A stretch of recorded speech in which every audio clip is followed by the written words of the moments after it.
everybody, welcome back. YouTube.com/Geek Aloud for another Let's Install. Today we are doing Divine Knockout. That's right, Divine Knockout. Now, this was a request, a late-breaking request. Divine Knockout itself was actually included in December's free games for PlayStation Plus. At the time I said I won't bother installing it unless we get a request in. Well, one's trickled on through, so here we are, as promised, doing a Let's Install for last month, December 2022's Divine Knockout game, included in, as you can see at the top there, donated over, that way.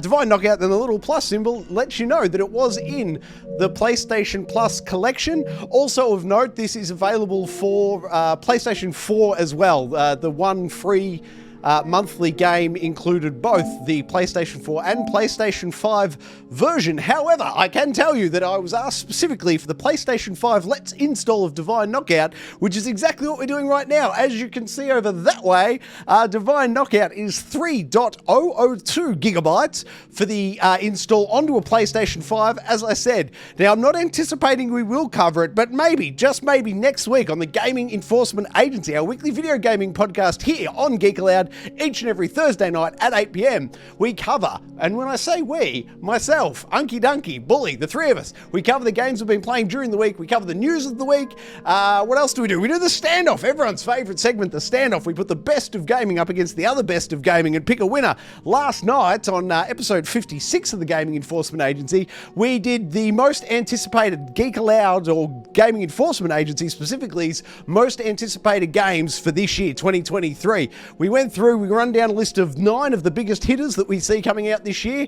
We roll the trailers, we discuss the trailers, and then of course we pick our favourite. No spoilers here, I'm not going to spoil it. If you want to check it out and see our thoughts on all 9 trailers, but then also we picked a winner, our most anticipated game of the year, upcoming this year for 2023, check out last night's Gaming Enforcement Agency. It was an absolute rip snorter. You'll enjoy the whole thing, I promise. Specifically the news segment. We had a lot of fun with it last night. I encourage you to check out episode 56 or any of the episodes of the Gaming Enforcement Agency right here on Geek Aloud. However, for now, let's install Divine Knockout right here, youtube.com/Geek Aloud.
installed. Divine Knockout, native PlayStation 5 version onto a PlayStation 5, as we always do here on the Let's Install series.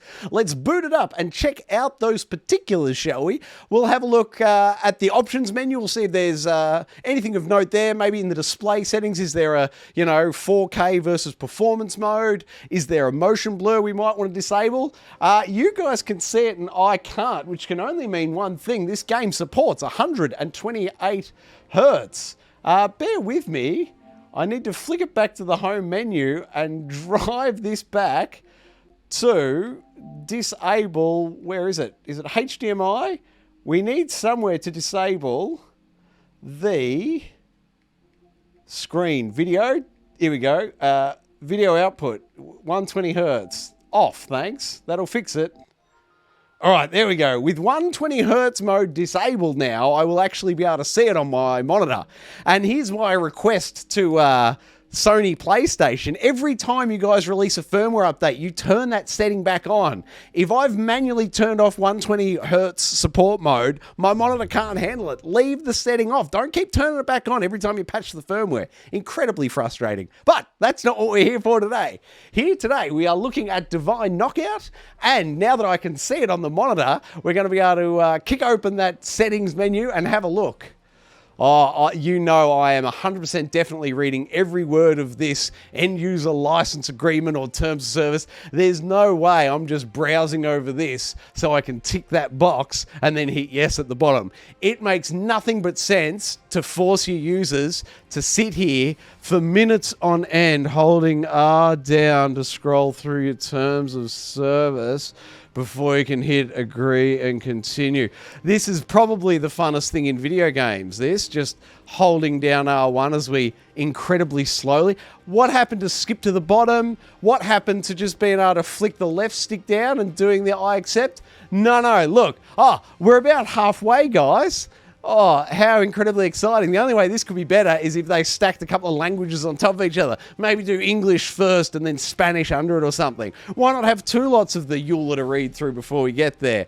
Nothing puts me off a game more than not being... We're about halfway now. Jeez, guys. Great user interface, great implementation, great game design. Already off the top, this game is frustrating me. I'm gameplay first, and I give you the tip. This is not gameplay. This is not the way to welcome somebody in. Honestly, if I wasn't doing a Let's Install, I would have bounced out already and deleted this game. This is an absolute outrage. If we were on the Gaming Enforcement Agency, I'd hand them a 4-point infringement notice for this outrage. This is just, hi, welcome to our game. Take half an hour to hold down the R stick while we slowly put up a bunch of legalese that no one ever reads. Come on, we're better than this. Every gamer out there is better than this. We should be able to agree to terms and service with the console manufacturers, be it Sony or... You cannot seriously make me read that again. How do I accept? Go down to accept. What are we doing here? This is the craziest setup ever. I don't know how to pull up the stats on this. I'm seriously trying every button. How do we go down to accept? There it is. Oh, we've done it. Accept. Wow. User interface. I'll give you a 0 out of 10 Divine Knockout. You're starting off on a bad foot already. They handed the game out for free, and they kicked us all in the teeth here. Oceania, thanks. Excalibur wants a little word with you. I want a little word with whoever made us scroll through those T's and C's first. No, I don't want to hear any of this.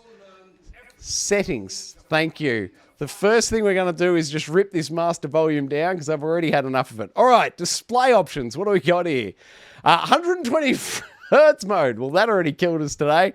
Brightness, we can leave that by default. And color blind correction. Nothing there I'd recommend everyone tweak.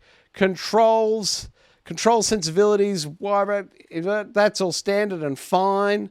Socials, whatever. Bindings, gameplay. Open scoreboard, emote menu, movement. Do we have anything in the pickups? Do we have an auto pickup? No, nothing there. Okay, zero things we want to change or I'd recommend changing in the menu.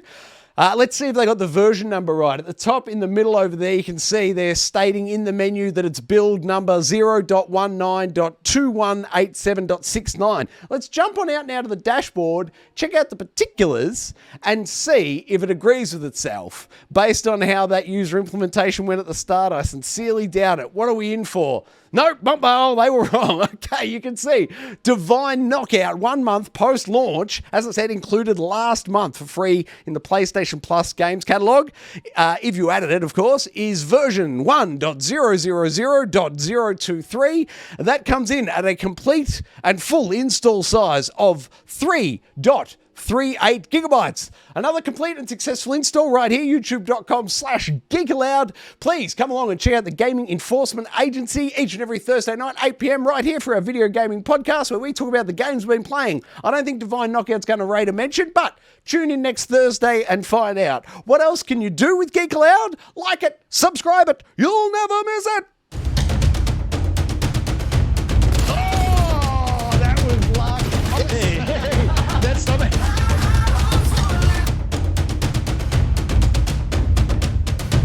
I love everything about it. Ooh. Fire splash! Old Uncle Donkey. Donkey.